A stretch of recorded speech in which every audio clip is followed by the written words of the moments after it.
The 99. The 99. The 99. All righty. Number 9, the bed designed to keep you safe during an earthquake looks scarier than an actual earthquake. If the bed senses earth tremors, you get dropped through the middle. What? And the sides all close up. But unlike a coffin, there are cracks for air, allegedly. It was created in Turkey by a Russian inventor. There you go. With all sorts of wacky ideas. This thing never got past the concept stage, shockingly. And there are a few other companies out there who've tried something similar. Some of them had food and water and a radio beacon in there, too, in case you're trapped under rubble and need to send a signal to rescuers. They've been well described as claustrophobic coffins. Yeah, folding in on you. Yeah, that's. I think that would. Like this one looks okay. Right. But the one that folded down the middle on you? I don't know. They all look. I mean, They all look scary. and what if the house collapses all the way around you? You're stuck in there and no one finds Right. you. Got it. Well, Or have if a you have radio. buddies who like to shake your bed when you're sleeping. Oh, that's horrifying. Yeah. All right, number 8, if you sleep on your back, you might want to roll over. Some sleep scientists say it's the absolute worst sleeping position. Here's why. It can lead to neck and lower back pain. It also makes it harder to breathe because the position compresses your diaphragm. It can also put stress on your heart by compressing your chest, which makes it harder for blood to circulate. Experts suggest using a pillow to train your body to stay in a different position, or place a long body pillow on each side of your body to help prevent you from rolling over onto your stomach. Wait, Like I'm those big confused. pregnancy wait. Do Are they you want you to supposed be on your stomach or I not thought you on? were supposed to be on your stomach. No, I don't. I think they're saying don't be on your stomach. gotta No, I read thought that the again. first line said don't lay on Yeah, your back.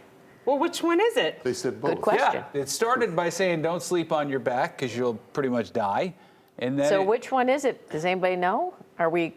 Is it this? You know, well, sleep on your side. Sleeping on your back. Because I was thinking if you like Compromise. snores or is it trying to sleep on their They back. were making things up along the way right now, if I'm being quite honest. We're like, oh, the side. We had one meant job. Sleep on the We had side, one job. Yeah. But I thought you sleeping on your back is the best way if you want to prevent wrinkles because it just everything Yeah. falls back Right. this way Yeah. Right. instead of. Yeah. But it's not helping. Yeah. So I don't know. So it must be the Dermatologists have been saying side. that for years. No, they do. They do say that you're supposed to get those like special pillowcases. God. For wrinkles? Yeah. The satin one. Okay. That's fine. like, please make it stop. I never thought Paul would be the voice of intellectualism on this Look, set. but- finally we can speak freely out here and say some intelligent things. Thank you. Go on, Morgan. Yeah. Keep Number this- 7. That's when I know he's definitely had enough. All right, number 7, the most remote road trip in North America isn't for anyone. The Trans-Taiga Road in northern Quebec, Canada is 414 miles long. It's located in the middle of the Canadian wilderness. Parts of the road are not even paved, and it's not about the destination because it leads to a dead end. Oh, jeez. It's more about challenging yourself and immersing yourself in raw nature. There you go. There's an occasional camp or a tiny outpost along the way, but there's a chance you won't run into another human being for hundreds of miles. There you go, Morgan, your next family vacation. My kids shouldn't bug anybody then. People who plan on taking the drive are advised to bring gas with them just in case. After mile 222, there's nowhere to stop for Oh gas. my God. And as for cell service, might be a bit of a gamble in some spots. Boy, I mean, that's like a Stabby Joe road map. You know, someone could be hiding out. They just all Yes. hang out on the side of that road waiting for you to run out of Yes, gas. it's- Yeah. You're tired of pop, they just lay some spikes down and Well, the Morgan would come up with any of those ideas. for Just us. saying. yeah. Heard it before. Yeah. Laura. I'll send you the podcast. I can't wait. All right, number 6, here's something fun we just discovered. Actor Sam Rockwell really likes to make an entrance, especially when he's on The Tonight Show with Jimmy Fallon. Take a look.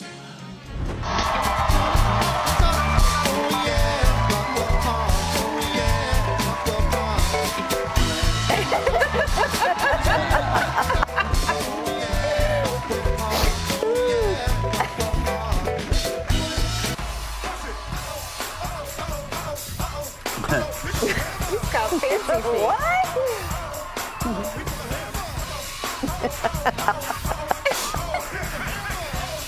Wow! Wow! Wow. Oh! This is great.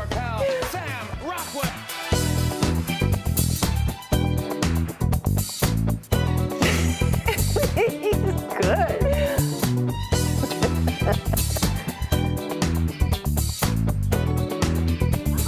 Wow. Imagine having a go-to party move like that. Yeah, all the that's time. Pretty sweet one. Hey, I never knew how good a dancer you were. That's Yeah, did the splits and everything. That's awesome. What do you know? All right. Number 5, a quick story about the time Larry Bird played in a college baseball game in 1979, right after Bird had led Indiana State to the NCAA finals in the great matchup with Magic Johnson and Michigan State. He was obviously pretty popular on campus. Well, the baseball coach used to always joke around with Bird in the trainer's room about how baseball is harder than basketball. He was also constantly trying to come up with ways to get more people to attend the Sycamores games, so he challenged Larry to suit up. Bird had not played since high school, but he agreed. It was not easy to find a uniform to fit a guy who's 6'9", but they did. Bird told the coach he was a little nervous because there were 3,000 people there and he thought he would let the team down, but he played a few innings, struck out in his first at-bat, and then hit a single. In the field, he had 9 putouts at first base. Bird's future NBA agent had come to the game, and he was not happy about it. After a mild collision, Bird was in at first base. They got him out of the game before he could get hurt. Ah, that's interesting. Number 4, Elizabeth Taylor was a woman of luxury. And in 1994, while filming the Flintstones movie, she had a few demands. Now, the biggest one, she required a gift every day. Taylor's co-stars from the movie, Kyle MacLachlan, shared the story on a podcast recently. He said Taylor only agreed to do the movie if she had a gift every day. She played Wilma's mother, so it wasn't a leading role, but that didn't matter. Flintstones producer Bruce Cohen confirmed the story. He said Taylor's favorite color was lavender, so they filled her trailer with lavender flowers. And one day she whispered to him, "Darling, you know that I like gifts." Then she added, "I like Cartier, darling." Cartier wasn't in the movie's budget, so Cohen went to executive producer Steven Spielberg and asked for a personal check to purchase Taylor's gift. Spielberg loved the idea. He did? A strange story. What? Not to be in Cleopatra, to be in the Flintstones. Flintstones. That's what I was thinking. Like of all the movies That that she's is done, that juice. was the one. You know what I had to do to get an extra comp day on my last contract? I just want I to only got one kidney now. Let's just put it that way. Oh, man. Laughing but crying a little. Yeah. Number 3. Truth in that joke. Oh, no. According to the saying, no, it's okay. March comes in like a lion and goes out like a don't lamb. like- This is going to be a like lovely these story. videos. This isn't like a battle of the Okay. two. According to the Farmer's that's what I Almanac, know. which is so Anyway. accurate, it's pretty straightforward. They say at the beginning of the month, March weather is traditionally bad, like a roaring lion. And if all goes well, by the end of the month, we end with good weather, gentle, like a lamb. Yeah. There's also an astrological connection. In March, Leo is the rising sign, as in the lion. By the time we reach April, Ram is the zodiac rising sign, as in the lamb. Oh, Larry doesn't like when you do the zodiacs. I don't like yeah, when we do it's- the yeah. full, I mean, we had 70s the first week of March, and we just had 5 inches of snow at the end of March. So it's not. It's not true. Right. Science. Way to burst the bubble. Yeah, Morgan. really. Well, you brought up Larry in the zodiac. You opened, you cracked the door for me. I'm like, well, I know. Larry's not even here, and he can object, then I can object. That's right. All right, number 2. You can tell when Larry's off. Here's something to add to your kids' Easter basket. Hey, now we're talking. Still gonna get Fart mad. Jokes gum. It's from a company called Off the Wagon. It's got gum, obviously, but all sorts of jokes Wait, are about they breaking back? wind and cutting the cheese. It's a real gas. Here we go. Hold on, let's. What do you call a cow's fart? A derriere. What do you call a dinosaur's fart? A blast from the past. What do you call a person who never farts in front of other people? A private tutor. Oh, man. And finally, how do you know a clown farted? It smells funny. Oh my God, these are so stupid. It's I just tell you, my gone. kids were would so love many. that. I know. They it's- would love it. I was Come just on. thinking, like, And so Yeah, I might have to try to find that.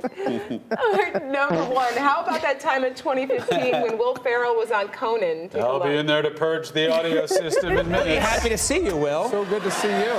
So good to see everyone. Yeah. Okay.